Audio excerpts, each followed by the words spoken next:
So in today's little episode, guys, we're back to doing a couple of things on the VL. I've just got to do a couple of little things. I've got springs that I'm going to put in the front, they're double SLs. I've got another radiator that's out of my other VL at home that it's not in the best shape, but like it's got a few of the fins and that broken out in it, and giving it a little bit of a bang to get all the shit out, and it's fucking, yeah. But we won't go into that for now. It's just until I get another radiator, because this one has, I'm going to have to take the cover off it, but about here in the top of the radiator, it shows on this one about here somewhere, it's got two slight little pinholes, so once it builds pressure and revs come up, it squirts a bit of water out, so I'm hoping this one's a bit better. And yeah, we'll get into that soon. I'm just going to wait for me mate to bring the spring compressors back so I can get these out, and we'll get into it. Alrighty, so I've just undone the alternator to loosen off the belt for the water pump. I'm just about to undo the 410mm bolts to pull the clutch fan off, and then the shroud, and then just got to pull the hoses off and get ready to come out. So we'll keep getting stuck into it. I'm going to try and figure out, well, not really figure out, I've got an old transmission bottle there to take these lines off so I don't lose any transmission fluid, so I can go back in without having to put new stuff in there. So we'll just drain that out and we try and pull the radiator out then. Cleaning up this radiator, it is really bad. Just give it a bit of a gurney in that, and it's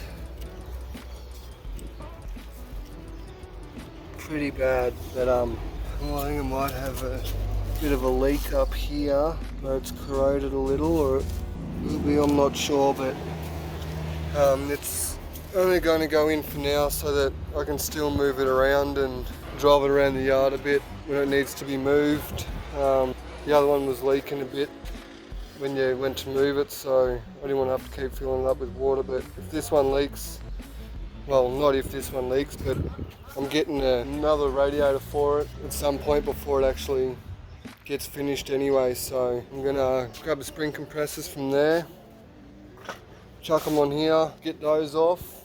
I'm gonna jack the front end of this up, take the shocks out, or even just drop the top down and swing it out and see if I can't change the springs that way. And I've got wheels here that I got off a mate.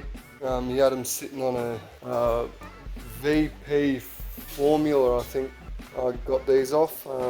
Lent them to Ryan to do a bit of a skid and kind of chewed the shit out of the tread. But yeah, I've got to get new tyres for them, but I'm going to put those on with it being lowered. And was thinking maybe, depending on how far down the front end sits, I may just chop a coil in the rear for now.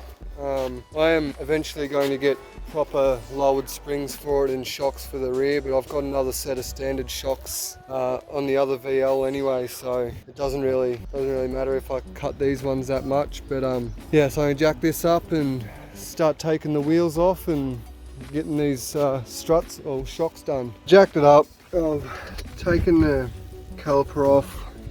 I've just undone these two top bolts. I'm gonna drop it down now and see whether I can just drop it far enough to be able to do it, or whether I have to take the shock all the way out. I'm gonna have to take it all out. It's gonna be a pain in the ass. I'm gonna have to undo that and undo the low control arm there. I think it's gonna be the easiest way, and undo that bit there as well. So put this camera down and I'll get into it. I've got this shock in with the new spring. The old one's just there. I didn't record much of doing it because my battery's about to go flat, so I'll record the other side tomorrow when I get into doing that. I've just got to tighten up the front bush and the one on the lower control arm. Put the tyre rod back on and put the wheel on, and then and the brake, if you can't see that there, and this side will be done. So we'll jump back into the other side tomorrow and I'll show you more of the process then. We're back again here today. Just going to be doing this side shock today, so I'll give you a bit more of show you a bit more of what I was doing to get the shock out and change the spring over, because I didn't on the other side because my phone was going flat. So I'll just get this wheel off and pop the bonnet up and we'll start getting into it. Right, so I'm going to undo the bolt here at the top, the one at the bottom, so just this piece here will come off. Then I can twist the line out of the way. I've got to undo this bolt here and the lower control arm and this one. And then after that I can get the jack on it and undo those 3 bolts and lower it all down. I've also got to undo this one here once the lower control arm, well, undo that first.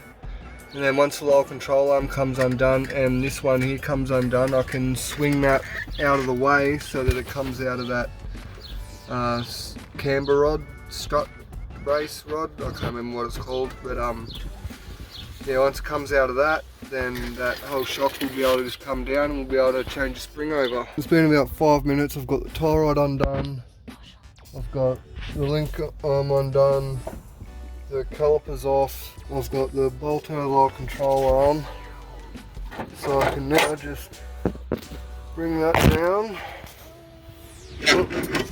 and out, just like that. So now that one's out. Now I've just got to get the jack under here and undo the 3 bolts at the top and bring this out.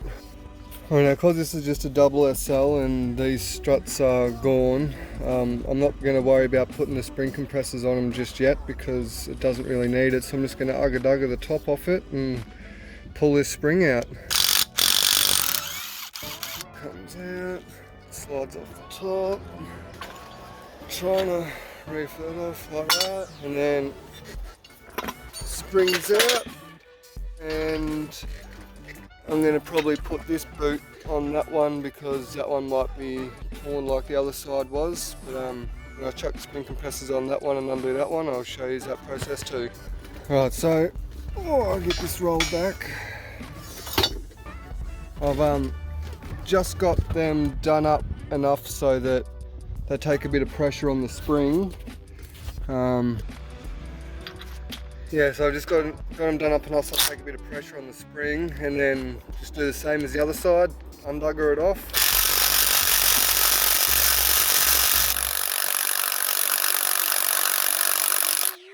Right, so that's not going to work, I'm going to have to use the breaker bar. Right, so now I've got that loosened a little bit with the breaker bar. I can stick this back on it and